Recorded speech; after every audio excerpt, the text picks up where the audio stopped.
Ya, selamat malam. Assalamualaikum warahmatullahi wabarakatuh. Mohon maaf, ini tadi masalah masuk ke IG-nya daily.dopa. Saya keburu-buru ya tadi karena masih ada pasien. Mohon maaf, jadi baru selesai. Nanti biar tidak tunggu sama Mbak, tunggu lagi sebentar ya. Biar Mbak tunggu nggak menunggu-nunggu. Ini nanti kita mulai sebentar lagi ya. Jadi sesuai tema kita malam ini nanti adalah bagaimana menghadapi resesi untuk bisnis apotek ya, kurang lebih seperti itu ya judul lengkapnya. Saya malah lupa tadi. Nanti dengan Mbak Tunggul, kebetulan beliau juga yang ada atau menjadi mentor di Dopa ya, sebagai untuk materi e-course sukses bisnis apotek ya. Nanti bisa dicari di websitenya dopa.co.id. Ini Mbak Tunggul sudah tergabung. Oke, biar nggak terlalu lama saya untuk pembukaannya karena udah agak terlambat dikit juga. Ya, kita sapa ini Mbak Tunggul sudah datang. Ini nanti bentar ya Mbak Tunggul.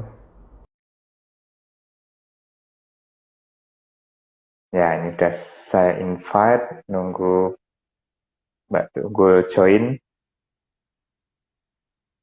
Bisa join Mbak Tunggul? Bentar. Gimana? Oh ya. Dah. Kameranya mana? Kameranya belum ada Mbak. Iya ya. Sebentar, ya. Kedengaran enggak ya, Dok ya? Suaranya kedengeran, gambarnya belum loh Mbak. Bentar. Balik ya. Kok nggak bisa ya, Dok ya? Kaptek benar saya. Caranya gimana nih? Itu ada tombol apa? Putar balik Mbak. Ini sudah saya putar. Putar Ah, balik. Oh, tetap nggak keluar. iya. Iya. Oh, Oh, sudah. itu nggak kepencet tadi Mbak. Nengah. Nah, Ya, ini selamat Mbak malam Tunggul lagi. ada sudah. Terima Ya, selamat kasih. malam Mbak. Maaf nih Mbak, agak telat sedikit. Nah, tadi menyelesaikan status pasien. Ya. Ya, oke, ini Mbak Tunggul ini yang di e-course untuk bisnis klinik, bisnis apotek ya Mbak ya. Mungkin yang sudah bergabung di e-course beliau mungkin udah tahu sepak terjang beliau untuk bisnis apoteknya. Ada sekitar 3 apotek Mbak ya, kalau nggak salah. Udah mau nambah lagi belum Mbak? Belum, sementara belum.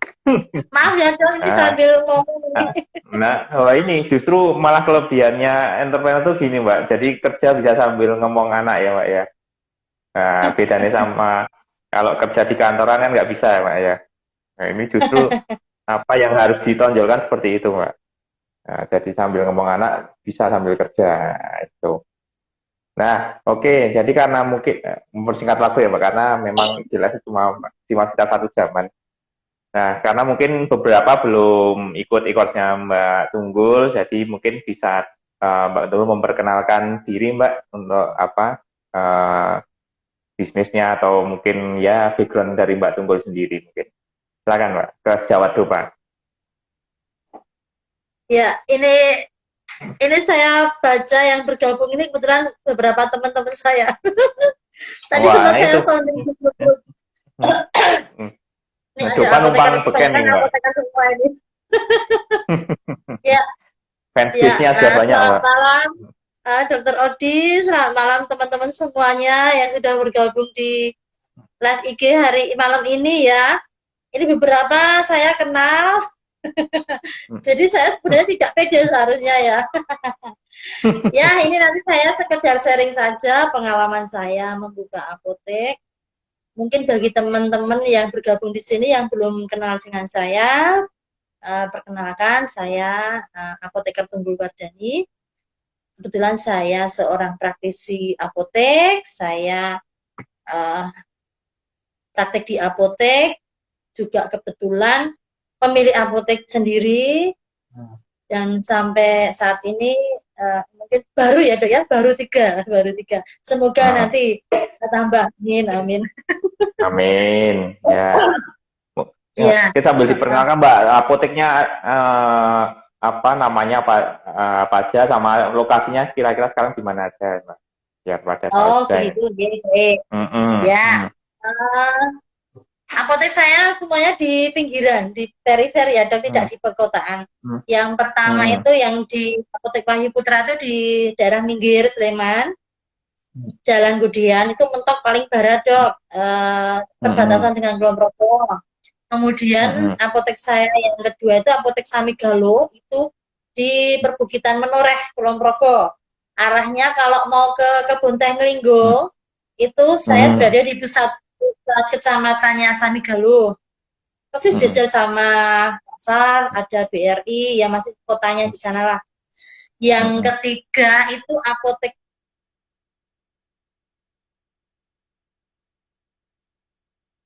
Ah, putus kayaknya Mbak. Sinyalnya yang keputus punya saya atau Mbak Tunggul ini. Oke, sambil saya sapa dulu lah yang ada di sini. Oke, salam dulu. Ini ada Mbak Desi Gray, kemudian ada Rimanita Fortinasari, kemudian Wardah Krishna. Oke, ini kayak terputus. Saya coba undang lagi. Dan bukan punya saya ini yang putus. Unstable. Sebentar. Hmm. Keputus kayak Mbak ya? Punya Mbak Tunggul ya kayak ya?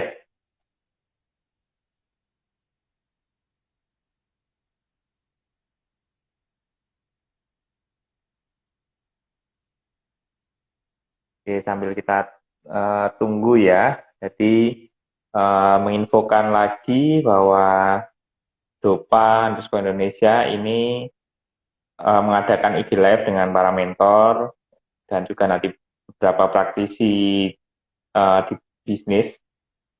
Nah, ini keputus lagi kayaknya ini. Uh, uh, uh, uh. Invite lagi. Praktisi bisnis di bidang kesehatan tidak terbatas hanya dokter, nanti ada apoteker, ada perawat, bidan, psikolog, dan banyak lagi. Gizi pun ada kita ya. Nanti Anda bisa lihat sendiri di produk-produk Dopa itu ada apa aja. Selain e-course sudah ada buku tentang healthpreneurship. Jadi yang buku-buku yang mungkin belum ada, ya mungkin satu dua ya sudah ada tentang healthpreneurship, nanti ada di Dopa. Karena nanti mindset bisnisnya agak sedikit lain ya. Oke, ini Mbak Tunggul udah tergabung lagi.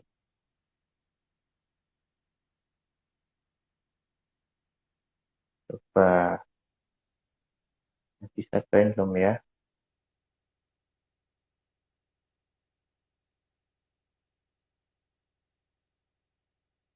Malah nggak bisa join. Nah, saya yang invite. Nah, gimana koneksi Maaf, Mbak? dok.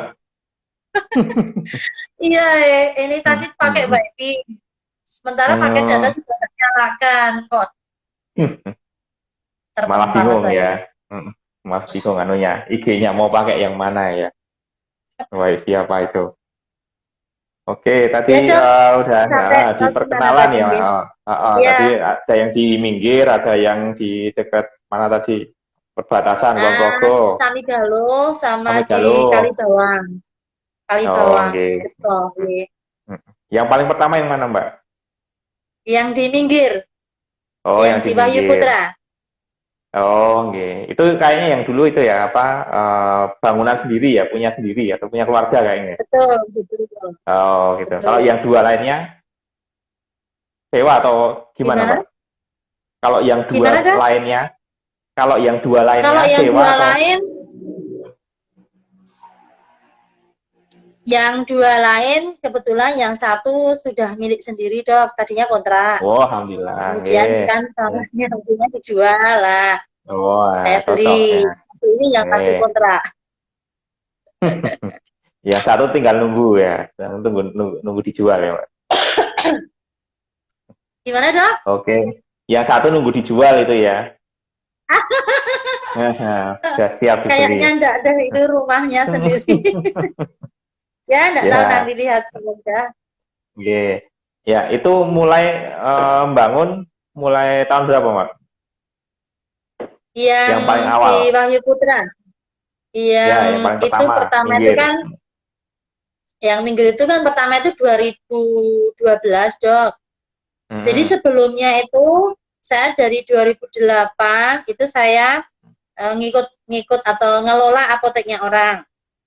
Kemudian 2012 ya karena saya punya lahan, bukan punya saya, punya orang tua ya. Mm-mm. Dan Mm-mm. kebetulan karena di apa ya pinggir jalan raya, jadi ya Mm-mm. paling enggak kan sudah punya modal modal kuat lah, enggak usah kontrak Ya, gitu ya. ya betul. Nah, Ya. jadi 2012 itu saya buka dengan modal kalau nggak percaya juga nggak apa-apa dok, itu saya punya uang cuma 500.000. lima ratus Mm-mm. ribu dengan modal, tapi saya sebenarnya sudah nempel-nempel kayak etalase-etalase bekas gitu dok. Saya beli Mm-mm. teman-teman yang apoteknya Mm-mm. tutup, itu saya beli. Jadi Mm-mm. sebelumnya saya sudah nyicil-nyicil lah caranya Mm-mm. untuk sarananya. Nah, Mm-mm. jadi tinggal perizinan kan juga nggak bayar. Tinggal Mm-mm. untuk syarat perizinan kan cuma ngisi obat generik berlogo itu hanya minimal 80%. 500 ribu cukup. Jadi Mm. hanya itu dulu. Mohon maaf. Mm. Nah, 500 tuh jadi buat etalase juga itu, Pak. gimana? 500 tuh udah bisa buat beli etalase apa, Pak? Bukan dong. Etalase ya lebih Oh, mahal. nah Maksudnya makanya kalau, itu. Ya. nah, saya tuh gini dong, saya sharing aja ya. Mm. Jadi waktu itu sebelum saya buka apotek sendiri, saya sudah nyicil taruhlah ya dok ya. Kebetulan Mm. informasi temen apoteknya tutup. Nah, saya beli itu etalase lumayan, ya murah lah. Berapa banyak etalase cukuplah untuk memenuhi apa ya semacam ruangan kecil lah tempat saya apotek awal itu. Kalau beli baru nggak mungkin, paling enggak kalau beli Mm. baru itu sekarang minimal 20 juta itu paling baru berapa etalase ya. Nah, Mm. jadi saya awal-awal memang saya tuh modal tidak besar, modal nekat saja sama Mm. karena yaitu saya punya uang tempat sendiri jadi tidak sewa. Karena beban paling besar itu kan sewa ya dok ya.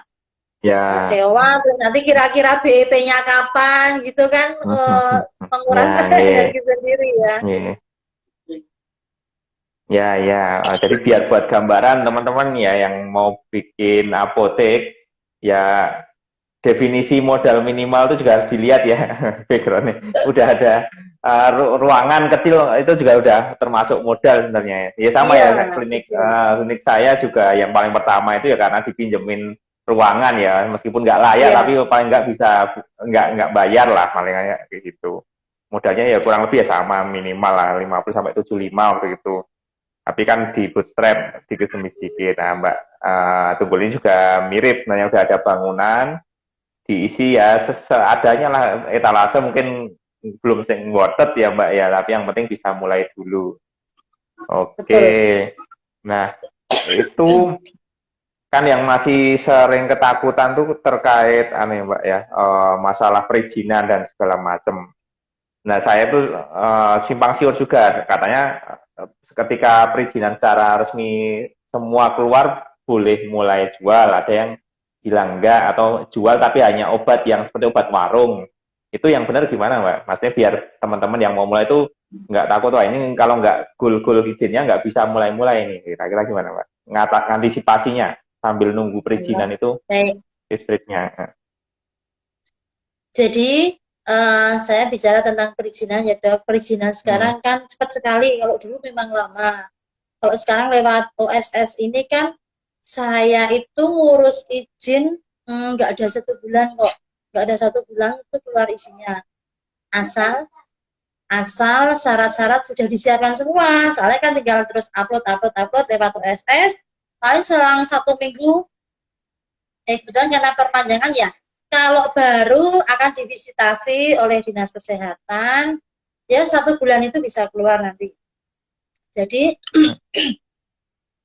jadi uh, kalau teman-teman mau buka apotek itu persiapkan dulu semua syaratnya. Jangan belum belum mempersiapkan syaratnya, tapi sudah caranya apa dok? Misalnya kontrak ya. Kontrak itu kan Hmm. dihitung mulai dari menempati ya. Nah, kalau semua Hmm. syarat ternyata teman-teman belum siap, itu akan mengambil waktu atau memakan waktu sendiri lama. Sementara itu kan uh, jadi pengeluaran apa ya? Pengeluaran semu ya, karena nggak menghasilkan. Hmm. Tapi kita mengeluarkan biaya operasionalnya besar karena Hmm. selama proses itu pun apoteker yang kita percaya untuk mengurus, misalnya saya mempercayakan ke apoteker yang lain untuk mengurus suatu apotek itu. Nah, itu kan tetap harus diberikan gaji berapa persen dari gaji pokok untuk operasional awal ini. Itu Hmm. ada di perjanjian nanti. Kemudian satu poin pertama, persiapkan syarat-syarat semuanya itu harus siap dulu. Setelah siap, nanti tinggal upload di OSS. Itu paling sebulan nggak nyampe kalau udah keluar. Jadi selama menunggu proses perizinan itu, apotek kan sudah pasang plang kan dok? Plang Hmm. apotek Hmm. itu loh. Nah, Oh, itu pun plang udah boleh apotek itu. tidak boleh. Nah, tidak boleh kelihatan, harus ditutupi. Hmm. Misalnya kok nggak ditutupi, tapi tidak boleh beroperasi. Walaupun ditutupi pun kalau izin belum keluar tidak boleh beroperasi. Karena bunyinya sudah apotek. Nah, kenapa? Hmm. Karena apotek kan isinya obat-obat keras ya, dan harus dengan resep Hmm. dokter. Nah, kalau hanya Hmm. obat-obat bebas, nah warung-warung bisa, itu nggak perlu izin. Hmm. Tapi Hmm. kalau apotek jelas sudah eh, diatur bahwa sebelum izin keluar, itu tidak boleh beroperasi. Buka boleh, tapi kan mungkin hanya mempersiapkan ya, ngisi-ngisi-ngisi, Hmm. tapi belum boleh beroperasi. Hmm. Gitu. Ditutup tapi agak transparan gitu enggak ya? Itu dulu Anu dok, salah satu anu strategi online itu. online ya, Oh, men. Kalau lewat dulu WA saya tutup saja. tapi tipis. Jadi kalau pakai neon box masih kelihatan. Strateginya salah satunya itu. Ya, tapi kan kalau SLF itu kan biasanya yang bikin lama SLF-nya itu kan, Mbak. Itu gimana dulu kondisinya? Iya, sebenarnya Kak, dulu tuh memang iya ada IMP, ada SLF tuh lama banget karena manual. Hmm. Saya sendiri terus terang dok, saya belum ngurus SLF. Kalau IMP sudah punya, cuman sekarang itu cepet kok. Kan lewat SIM BG online itu ya, semuanya serba Hmm. online. Kalau semua Hmm. syarat sudah kita siapkan, kita isi, kita upload juga nanti terbitnya cepet kok. Kalau ngurus IMB itu yang berbayar. Kalau SLF itu tidak Hmm. berbayar. Jadi Hmm. tidak ada apa tarif. Kalau IMB kan ada Hmm. tarifnya ya dok ya, misalnya Hmm. Hmm. luas bangunan, terus misalnya dia melanggar sepadan berapa meter, itu ada Hmm. semacam apa ya, tarif retribusi atau apa itu saya lupa. Hmm. Jadi Nah itu yang berbayar itu yang IMB-nya, kalau hmm. SLF tidak. Hmm. Nah itu Ini kebetulan apa anu dok, ini saya, aduh, ini teman-teman semua, teman-teman saya semua yang bergabung ini. nggak apa-apa, numpang Dupa, numpang fansnya Mbak Tunggul nanti. Oh gitu ya. Nanti saya share semua dok, siap. Nah, itu kan berarti izin apotek nggak wajib ada SLF atau gimana tadi Mbak maksudnya? uh, Begini, di OSS, perizinan Hmm. lewat OSS ini sesuai surat edaran Kemenkes yang di PMK 14 tahun 2021 itu Hmm. di syaratnya SE Kemenkes itu tidak ada upload IMB dan SLF. Tidak. Hmm, Jadi ya. teman-teman misalnya lo ya, belum punya Mm-mm. IMB, belum punya SLF, tapi mau buka apotek, itu akan lolos. Bisa keluar atau Mm-mm. rilis izinnya. Cuma Mm-mm. nanti Mm-mm. setelah izin keluar, itu akan ada sesi pengawas.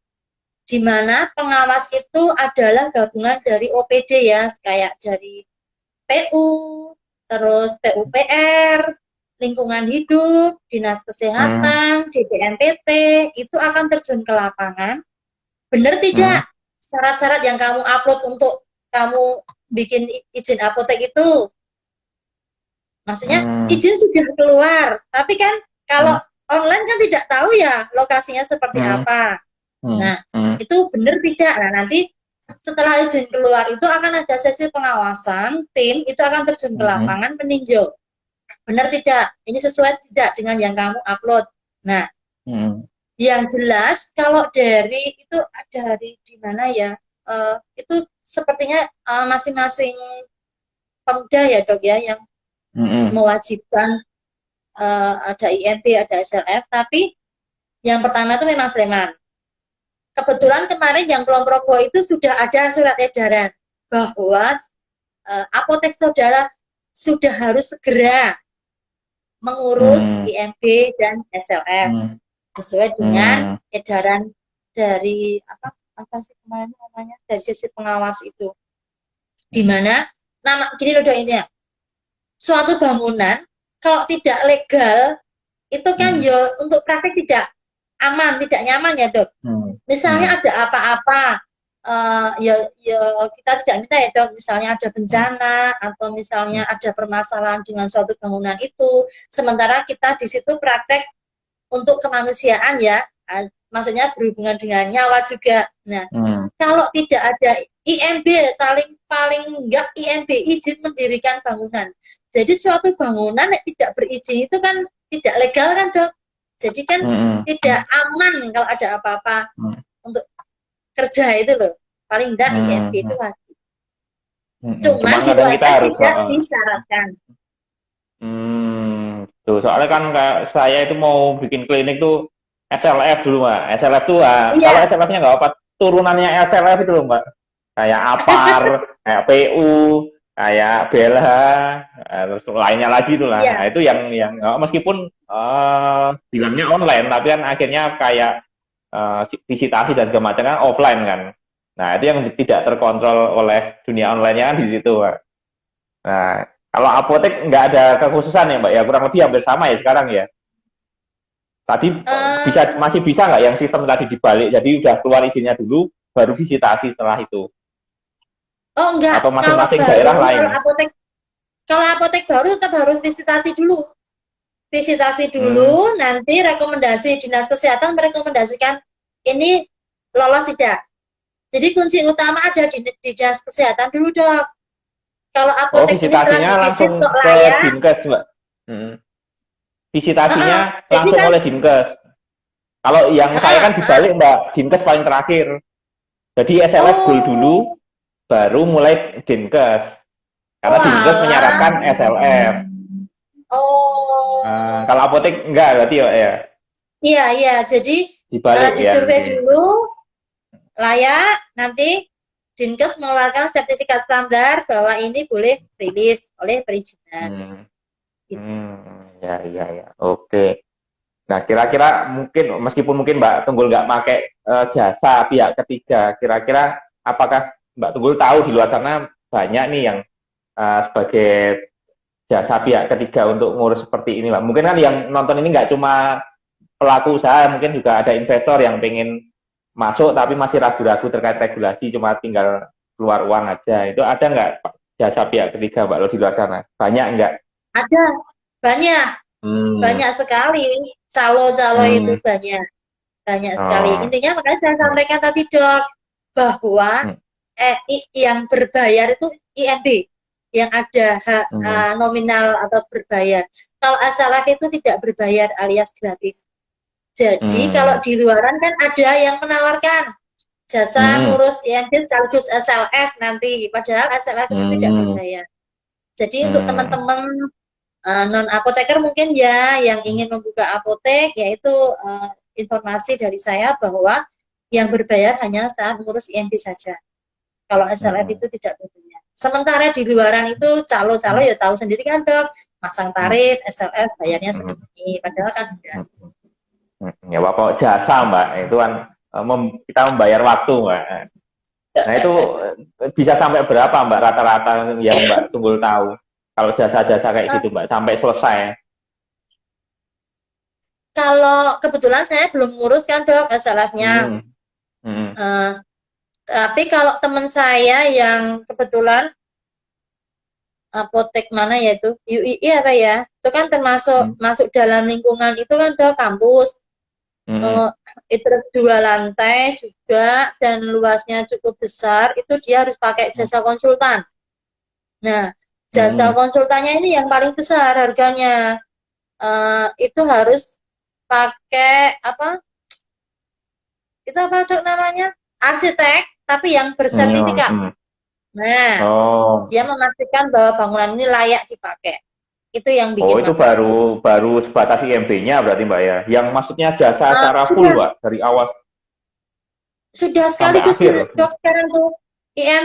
Jadi Hmm. sekarang itu tuh ngurus IMB itu sudah sekaligus sama SLF, tidak sendiri-sendiri. Sudah sepaket. Hmm.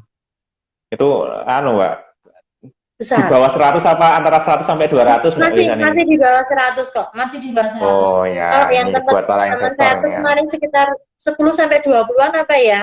Tapi kalau apotek-apotek yang misalnya kecil mau ada Hmm. jasa itu sekitar 2 jutaan mungkin kali ya. Oh, ya ya ya. Mungkin kota besar lebih mahal mungkin Mbak ya. Ya, lebih susah sebenarnya. Oke, itu buat gambaran yang mau invest di apotek ya. Jadi invest nggak melulu di Indomaret sama Alfamart, kalau bisa ada apotek ya. Oke, Anu dok, uh, saya ini dok, untuk investor yang non hmm, apoteker, karena hmm, aturannya yang sekarang ini kan cuma ada dua ya dok ya, usahanya hmm, perorangan atau non hmm, perseorangan. Nah, kalau hmm, perorangan itu kan pemilik usaha itu wajib seorang apoteker. hmm, NIB-nya itu loh dok nanti pengaju pemohonnya. hmm, Nah, hmm, kalau non perseorangan dia harus berbentuk PT atau yayasan atau koperasi. CV tidak bisa. hmm. Oh, PT berarti ya. Biasanya kan untuk investor mesti minta PT itu juga, Mbak. Lebih aman ke mereka juga biasanya. Oke, ya, ya. Nah itu kalau misal nambah, misal ada praktek dokter di dalamnya, itu nanti izinnya lain nggak? Ada di OSS itu ada kolom apa ya? Penambahan usaha. Penambahan Hmm, usaha. Nanti diupload di situ. oh, tapi Ada. nggak terlalu nambah ribet juga nggak ya, Mbak ya? Oh, enggak. Oke, ya. Eh, izin dah, ya, kita tanya lainnya lah. Oke, kalau pas ngatur rak-rak itu loh, Mbak, itu ada ilmu Ya. khusus nggak kalau di apotek, kayak ngatur obat di etalase yang depan tuh yang obat seperti apa sih, yang belakang seperti apa, itu istilahnya apa Mbak, atau ada ilmunya seperti apa? Jadi itu namanya penataan atau penempatan barang ya. Kalau di sisi Hmm. farmasi atau dunia apotek itu kan ada penempatan obat itu berdasarkan bentuk sediaan. Satu mau mau padat, cair, apa salep itu disendirikan. Kemudian Hmm. obat bebas atau obat keras itu juga penempatannya sendirikan.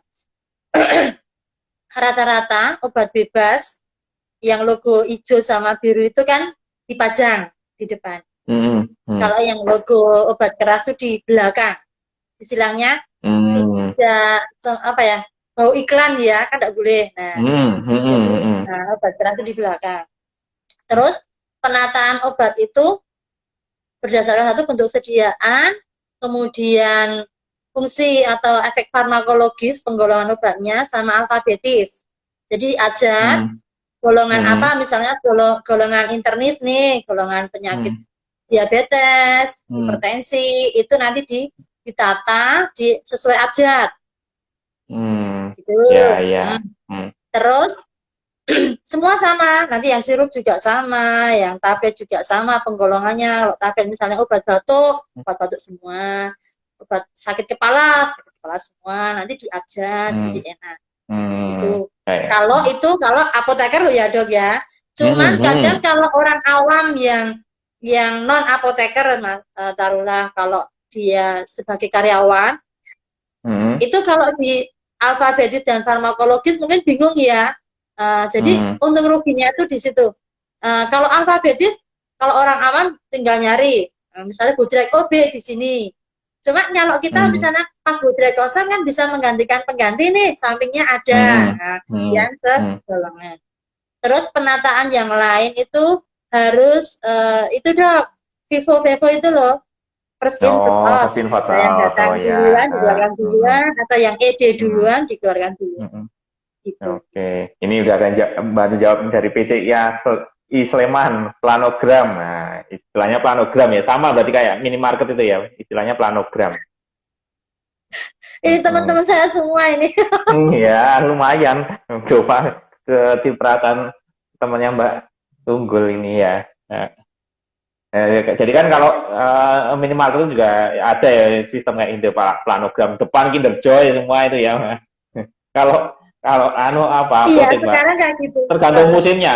Ada nggak yang tergantung musimnya, Mbak? Misal kalau lagi batuk pilek, yang bagian depan banyak obat flu gitu. Ada nggak teori kayak Oh, gitu, Mbak? kalau itu sih biasa dong. Sudah semacam penataan pakem ya kalau yang itu. Kalau yang Hmm.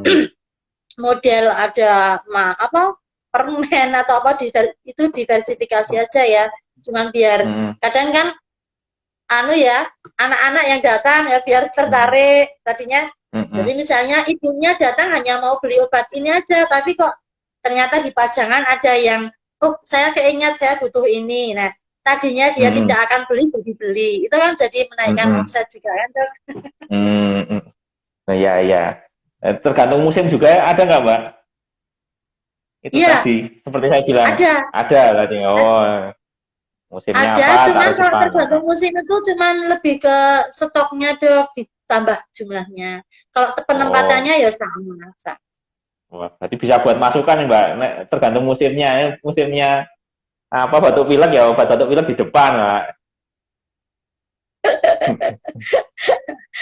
Ini sirup-sirup lagi dikandangkan kan, Dok, nggak boleh keluar. Oke, berarti tadi kalau ada yang mau searching-searching tentang penataan di etalase namanya istilahnya planogram ya sama kayak di minimarket itu. Nah, untuk background sendiri Mbak, atau mungkin sejarah singkat bisnis dulu, ada nggak Mbak penolakan saat mau mulai bisnis apotek ini? Misal dari keluarga, udah mau kerja aja kayak biasa, nggak usah aneh-aneh bikin apotek gitu, ada nggak Mbak? Gimana? Yang perorangan gimana, Dok? Penolakan dari keluarga ada nggak Mbak? Dulu waktu awal mulai bisnis, misalnya nggak usah Oh, aneh-aneh, Mbak, udah biasa aja kerja di rumah sakit apa gitu. oh, enggak sih, enggak. Nah, dulu Hmm. orang tua saya tuh saya inginnya suruh jadi PNS.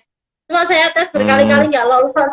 Sepertinya saya Hmm. memang passionnya saya sebagai pengusaha kayaknya ya. Saya bukan Nah, karyawan, C.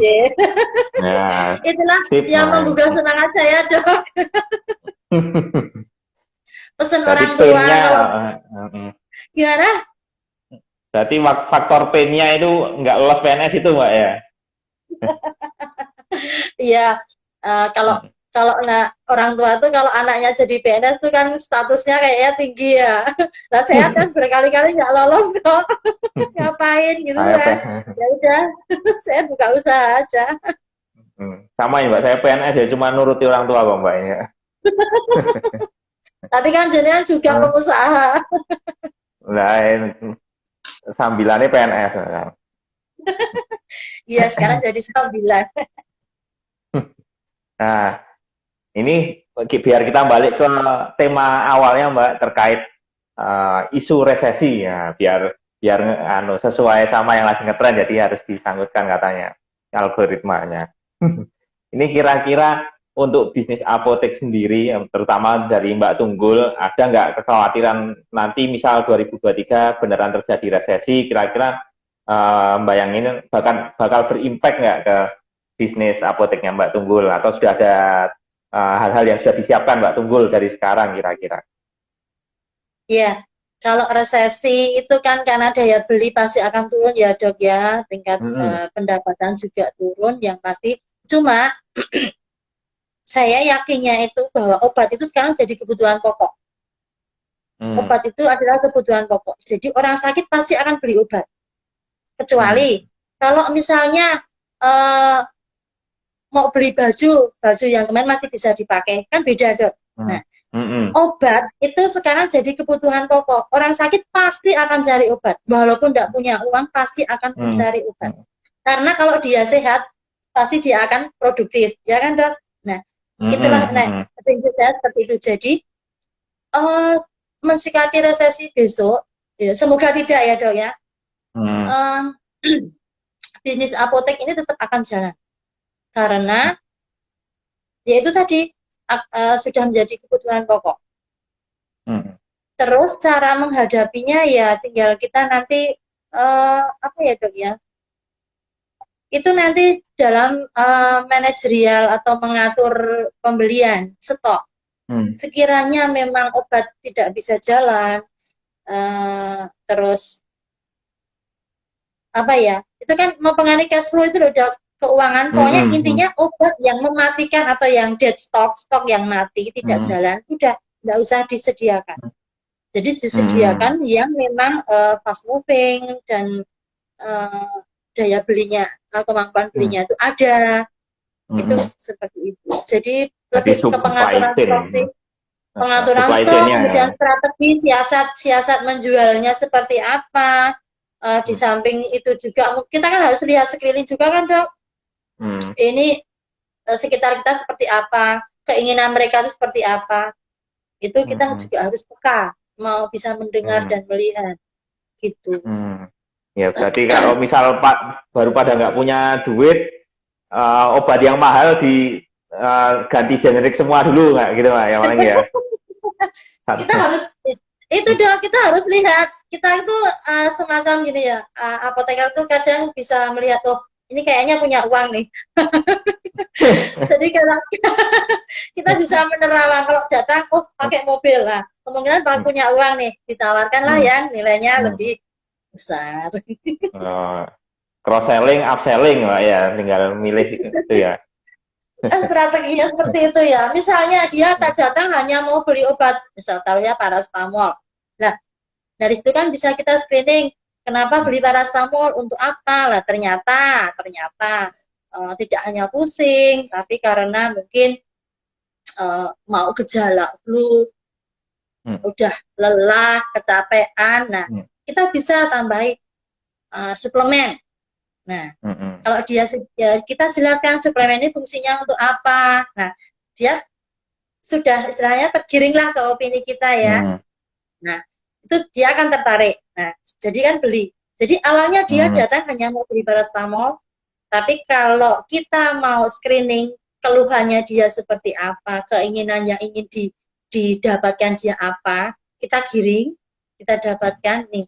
Ternyata tadinya dia taruhlah mau beli paracetamol hanya 5.000, ditambahin misalnya suplemen harga 50.000, jadi 55.000.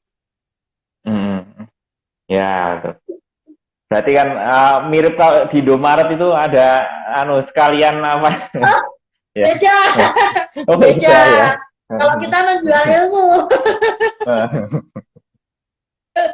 Ya, sama yang mungkin tidak diketahui orang-orang kesehatan itu pun saya juga tahunya setelah bisnis klinik vaksin Pak ya. Jadi biar ada gambaran juga bahwa obat generik sama obat paten itu yang sama, hanya main gradientnya saja, tapi yang lain-lainnya kan beda ya. Makanya efeknya kadang beda, bukan cuma sugesti, tapi memang kayak adjuvannya lain, preservatifnya lain, kan seperti itu Mbak ya. Jadi mungkin buat gambaran di luar, obat mahal bukan cuma karena marketingnya, tapi juga ada bahan-bahan lain yang di dalamnya juga berpengaruh ya. Gitu. Bahan baku itu kan juga ada grade-grade kan dok? kualitasnya itu ada Oh, kelas satu, kelas 2. oh, itu ada tambahan lagi itu, malah saya belum Ya, sampai sana. ya. Sama-sama paracetamol 500 miligram, tapi bahannya lain, Mbak ya, kualitasnya ya.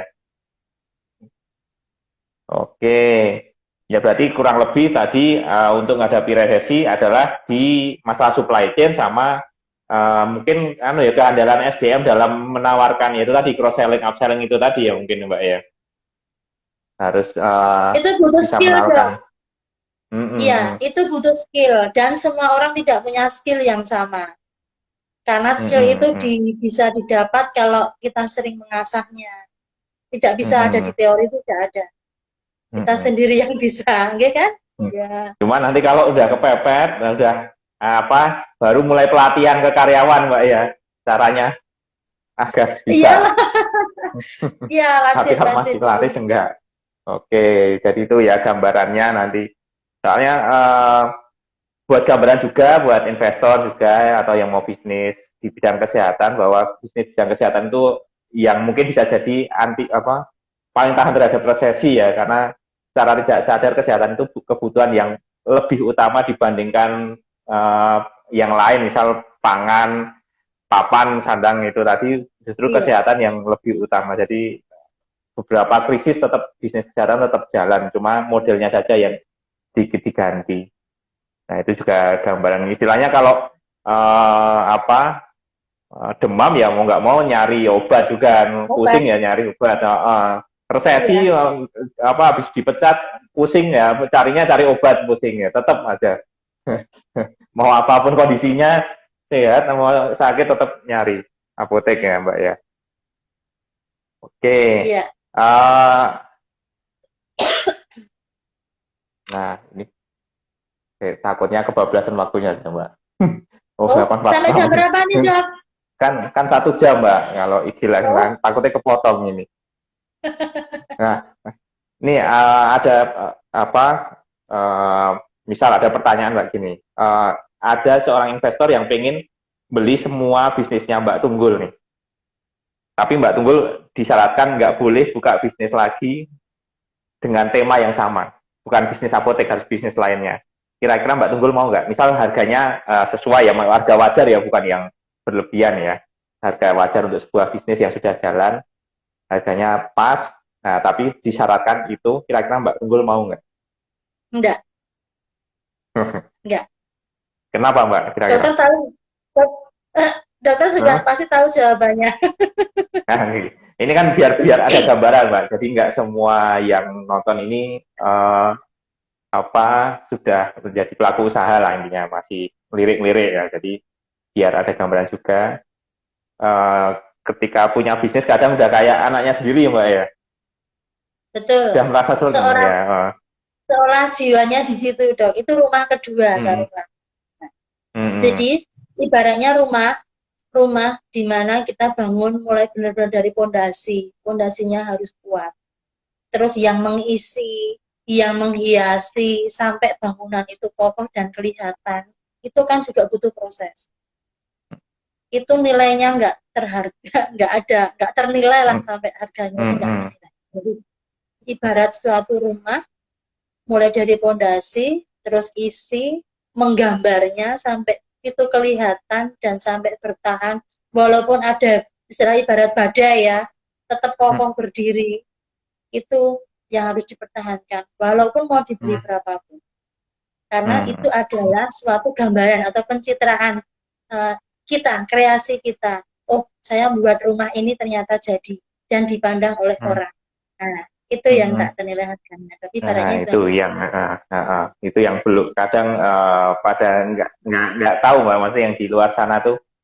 Soalnya kalau yang anak-anak muda bisnis sekarang kan karena teori-teorinya yang baru-baru itu mereka di awal sudah mikir exit exit strategi Iya, istilahnya.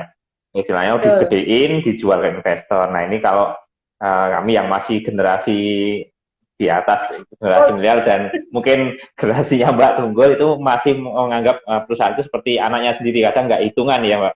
Keluar keluar duit, kadang nggak hitungan dan nggak berharap di awal pun nggak berharap dia akan ngembaliin sesuai yang sudah kita korbankan ya. Seperti kayak ngasuh anak kan kita nggak ngasih uang untuk sekolah, harapannya ketika gede nanti balik modal kan nggak ya Mbak ya. Yang penting dia bisa Iya, berguna gitu. Nah, betul. oke. Nah ini sebenarnya udah masuk ke sesi seberapa entrepreneur jiwa Anda tadi Mbak. Tapi udah dijawab itu tadi. Nah Sudah. biar ada gambaran sih. Terus biar ada gambaran, karena ini riset-riset kecil saya, Mbak. Maksudnya untuk melihat pola-polanya pelaku usaha Hmm. tuh mindsetnya tuh seperti apa sih ya, kira-kira benar nggak yang saya tanyakan tadi. Kalau Terus saya misal ini kayak dok, gini, ini dok mungkin tambahan juga bahwa hmm, kita itu menghidupi orang di dalamnya juga. Jadi hmm, misalnya kok tiba-tiba kita tutup, itu orang-orang yang mengharapkan kehidupannya, sumber kehidupannya di apotek itu untuk menghidupi keluarganya. Itu dari mana? hmm, Itu kan juga kita hmm, mematikan sumber kehidupan mereka gitu loh. Itu yang saya ya, pegang. ya, Nah, uh. itu. Oke, ya betul. Nah, eh, untuk pertanyaan lain yang kira-kira terkait masalah jiwa entrepreneur, Mbak, kira-kira benar nggak ini? Waktu dulu sekolah, sering nggak Mbak kepingin belajar hal-hal lain di luar bidangnya, di luar masalah apotek, di luar masalah medis lah, intinya seperti itu. Misal belajar filsafat, belajar IT, belajar bisnis, lah, bisnis juga masuk lah ya. Atau psikologi, nah kadang itu. Pernah nggak, Pak? Sering nggak? Kalau dulu waktu zaman masih kuliah atau apa? Kalau dulu pas kuliah, ya kuliah karena saya ya sudah farmasi, ya mau nggak mau ya Hmm, saya pasti akan terjunnya di farmasi. Cuma hmm, awal-awal itu saya tidak kepikiran untuk dunia bisnis seperti apotek ini. Saya awalnya itu passionnya di klinis, farmasi klinis, di rumah sakit. hmm, Lebih ke klinisnya gitu loh. Saya dulu pas kuliah itu tertarik di farmasi klinisnya, tentang masalah-masalah pengobatan pasien, apa yang terjadi di dalamnya, interaksinya seperti apa. Intinya tuh kok eh, ilmunya tuh kok kayak dipakai banget gitu ya. Nah, itu loh. hmm, Itu. Cuma terus saya menikah, kemudian sambil menunggu saya masih punya anak bayi, waktu itu kok ada tawaran apotek di dekat rumah saya. Nah, hmm, saya coba itu saya juga benar-benar saya nol, saya tidak punya modal, istilahnya modal pengalaman mengatur atau mengelola, membangun suatu apotek seperti apa itu tidak. Nah, di situ saya tuh waktu itu posisi bukan sebagai penanggung jawab, saya hanya sebagai apoteker pengganti waktu itu. hmm, Nah, cuman saya sebagai apoteker pengganti, tapi beban kerja saya itu sebagai apoteker penanggung jawab. Jadi semua saya yang handle manajemen barang, manajemen SDM, saya semua yang ngatur. Jadi di situ kok menyenangkan ya. Ternyata di hmm, sini kita banyak seninya di situ. hmm, Seni manajemen mengelola macam-macam itu ada di situ. Kita kok punya relasi, kenal, terus hmm, seolah kita tuh mendapatkan penghargaan dari relasi itu. Nah, hmm, itu terus kembali menyenangkan. Akhirnya saya kan punya tempat. Kenapa saya tidak buka sendiri? Masa aku selamanya mau jadi karyawan? hmm. Beban tanggung jawab, terus pekerjaan juga sama. Tapi income kan berbeda ya dok. Kan Ya, hmm, disetor ke investor. Kalau saya kan hanya hmm, dapat gaji pokok, taruhlah. Maksud hmm, saya seumur hidup hanya seperti itu. Nah, hmm, dari situlah tergeraklah saya ngobrol sama suami, ya, nanya gini gini gini, oke didukung, mulailah di situ. hmm. Wah, berarti ini ada satu pertanyaan saya yang tidak sesuai nih, berarti hasil riset saya ini. Apa dok? Berarti nggak ada ya? Oh, jadi nggak ada ya Mbak kebiasaan misal baca buku-buku motivasi atau buku tentang psikologi pokoknya di luar. Wah, ini tadi ya satu ini yang tak pas Enggak, nih. saya bukan Kayak, tipikal pembaca buku. atau mungkin sering lihat video apa ikut pelatihan seminar workshop Tidak. tentang, oh nggak ada. Itu ya buat gambaran yang pada mulai bisnis tidak selalu yang mau mulai bisnis itu harus baca-baca buku motivasi-motivasi di luar sana ya. Nah, oke. Nah, sebelum yang apotek ini berarti nggak pernah Mbak nyoba bisnis kecil-kecilan, cuma jualan yang lain lah, nggak harus yang produk farmasi lah. Yang misal kosmetik atau mungkin gelang atau apa ya, nggak, yang kecil-kecilan, nggak butuh izin resmi gitu. Selama Enggak kuliah itu. atau selama bekerja, nggak ada berarti Mbak ya? Enggak. Hmm. Ya, saya memang dari awal memang saya termasuk orang yang dari keluarga sederhana. Kuliah Hmm. pun saya cari sponsor ya, taruhlah nyari Hmm. beasiswa sana sini. Jadi Hmm. untuk usaha-usaha apa ya? Enggak, saya pokoknya jalan sendiri, Dok. Saya sama suami itu Hmm. tidak ada istilahnya sokongan dari dana orang tua, itu tidak ada. Karena dari sejak Hmm. kuliah pun saya istilahnya cari dana sendiri. Gitu. Hmm. Jadi dari itu sudah prihatin dari awal, dan makanya dari Hmm. itu tidak kepikiran usaha-usaha apa. Kayaknya ngikuti Hmm. alur aja. Saya kok seperti sudah Hmm. diarahkan kamu ke sini. Oke, oke. Ini berarti ada yang hasil riset saya yang tidak sesuai lagi nih, Mbak.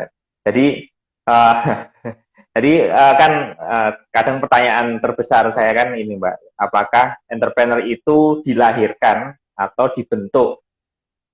Ya, masih dilahirkan tuh ini kayak koneksinya terus lagi. Nah, tunggu dulu.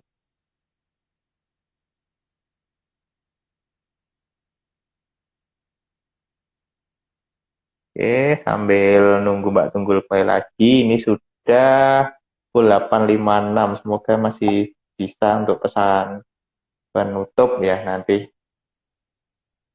Ya, saya sapa dulu semua. Wah, mulai dari atas. Dari tadi nggak saya sapa. Entah, saya invite lagi Mbak Tunggul. Mulai dari atas. Wah, banyak banget. Nanti habis buatnya apa ini? Intinya terima kasih semua yang sudah bergabung. Entah ini masuk dari IG-nya Mbak Tunggul atau dari Dopa. Semoga, yang penting semoga isinya bermanfaat dan bisa menambah wawasan, kalau bisa sampai action bikin apotek sendiri ya, atau yang sudah punya apotek lebih dikembangkan lagi. Oke, belum bisa tergabung, mungkin koneksinya di Mbak Tunggul ya. Nah, gambaran lagi bahwa Mbak Tunggul ini adalah salah satu mentor di Dopa dengan judul e-course. Oh, ini terpental lagi saya. Coba tak invite lagi Mbak. Oh, ini masih belum bisa. Coba tak invite lagi, saya lagi bisa. Tidak ya, ya sudah. Nanti lanjut di e-course-nya Mbak Tunggul ya. Yang jadi kalau udah ikut e-course-nya Mbak Tunggul, nanti selain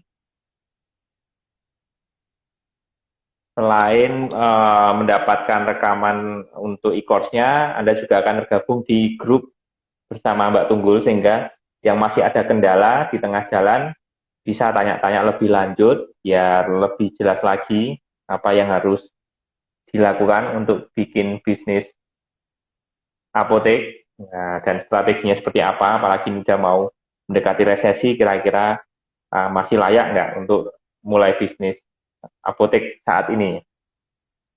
Anda bisa daftar e-course-nya, atau mungkin yang masih nyari modal kecil-kecilan dari awal bisa ikut program afiliasinya Dopa ya. Lumayan, cuma menaruh link nanti ditaruh di akun sosmed Anda atau di status WA atau apa, nanti ada yang ngeklik sudah langsung masuk ke landing page kami. Landing page nanti terus tinggal apa, kalau ada pembelian nanti ada komisi sebesar 50.000, gampang tinggal masang link. Ini udah tergabung lagi Mbak Tunggul. Nah, ini karena udah hampir 1 jam Mbak, takutnya bablas Nggak kemana-mana terasa. ini. Pokoknya saya udah nyiapkan pertanyaan, nggak ada yang tanya, saya tanya sampai akhir Mbak. Pokoknya show must go on. Nah, nah mungkin Ya, ada pesan-pesan mungkin Mbak buat sejawat Dopa yang baru mulai melirik untuk bisnis apotek, entah itu investor atau yang ini sebenarnya ada satu pertanyaan penting terlewat saya Mbak. Soalnya kaitannya dengan investor ya saya. Mana ya tadi? Terkait EBITDA Mbak sebenarnya. Mana tadi tulisan saya malah hilang. Nah, Apa? investor itu biasanya nanyakan net profit atau EBITDA-nya lah, kurang lebih seperti itu. Itu kira-kira setelah masuk tahun kedua itu bisa sampai berapa Mbak kalau di daerah pinggiran? Nah, itu biar ada gambaran. Soalnya kan mereka kan biasanya bangunan pengen kredit, nah nanti ditutup pakai EBITDA-nya Iya, itu ya saya. Nah, itu iya, kira-kira biar ada gambaran kira-kira bisa nggak masuk harga bangunan segitu gitu. Ada iya. Mbak gambaran Itu Mbak? Ah. persis yang di itu persis yang di apotek saya yang kedua, itu yang di Hmm, perbukitan itu karena dia hmm, DWI ya sendirian ya dok. Jadi mau nggak hmm, mau kan ya jadi pusat apa rujukan mereka lah masyarakat sekitar. Jadi omset ya cukup tinggi. Jadi itu hmm, BEP-nya break even point-nya itu 2 tahun saya sampai hmm, istilahnya hmm, tidak untung tidak rugi. Nah setelah itu hmm, sudah hmm, memetik memetik hasil. Nah jadi pemilihan lokasi itu sangat penting. Pemilihan lokasi, hmm, kemudian uh, ya strategi-strategi itu tadi lah dok yang ada di hmm, materi saya itu ada semua di hmm. Oh ya, jadi nanti yang masih penasaran, yang investor, yang sini. awalnya ngelirik Indomaret mau pindah ke apotek, nanti bisa ikut e-course-nya Mbak Tunggul, barangkali ada bocoran lebih detail terkait EBITDA-nya. Jadi nanti buat misal yang mau ngajuin kredit, kira-kira masuk nggak ini EBITDA-nya buat nutup bulanannya ya. Nah itu. Nah sama ya udah di hampir 1 jam, jadi kasih pesan-pesan penutup Mbak, kira-kira buat jawab lupa yang mau mulai bisnis apotek, termasuk untuk yang mau menghadapi resesi 2023 ini, apa yang bisa dilakukan? Pesan saya bagi teman-teman yang ingin buka apotek, nggak usah ragu. Yang jelas karena ini masih bisnis apotek itu masih berprospek. Kenapa? Karena yaitu tadi uh, komoditi kita adalah obat. Obat itu sekarang jadi bahan pokok, bukan bahan sekunder atau tersier lagi. Jadi walaupun di resesi, walaupun di pandemi, itu apotek tetap eksis. Terbukti ya dok. Hmm. Nah, Ya, jadi eh, teman-teman investor atau teman-teman apoteker yang ingin membuka apotek, eh, yakin, yakin. Tapi ya itu tadi, pelajari dulu kira-kira modal apa saja yang harus saya siapkan. Itu untuk mendukung, kalau sudah yakin, ya benar ya, kalau mau membuka apotek itu memang harus punya keyakinan dulu, niat dulu. Kalau tidak niat, tidak yakin, nanti pasti akan ada yang menghambat di tengah jalan. Jadi modal utama keyakinan sama niat dulu. Kemudian modal tadi ya, semua materi ada di materi saya ya, yang e-course-nya ada di ya, situ. ya itu. Strategi, Hmm, kendala, cara hmm, menghadapinya seperti apa, itu berdasarkan pengalaman saya hmm. yang saya alami. Gitu. Hmm. Nanti bisa teman-teman bisa join di situ. Jadi Oke. sekali lagi bahwa bisnis apotek ini masih berprospek walaupun di keadaan resesi, semoga tidak terjadi. Ya dok Hmm. ya. Oke, ya, ya, siap. Terima kasih Mbak Tunggul untuk tips triknya dan kesempatannya malam ini. Mungkin karena sudah 1 jam, mungkin terpaksa harus saya tutup Mbak ya. Terima kasih banyak ilmunya, insight-nya. Karena saya sendiri bukan pelaku usaha di bidang apotek, semoga saya juga bisa punya apotek Mbak ke depan Mbak. Amin. Ya. Jangan, enggak usah. Ya, nggak apa-apa Mbak. Oh, Indomaret aja tiap berapa meter ada kan, besok apotek tiap berapa meter ada Mbak kita. Ya, Betul oke. betul. Terima kasih ya Mbak untuk waktunya Mbak. Baik. Selamat beristirahat dan terima kasih buat jawab yang sudah bergabung. Izin live untuk malam ini. Semoga sehat selalu. Salam. Wassalamualaikum warahmatullahi wabarakatuh ya. Selamat malam. Selamat malam, terima kasih semuanya. Mohon maaf banyak kata salah kata. Terima kasih.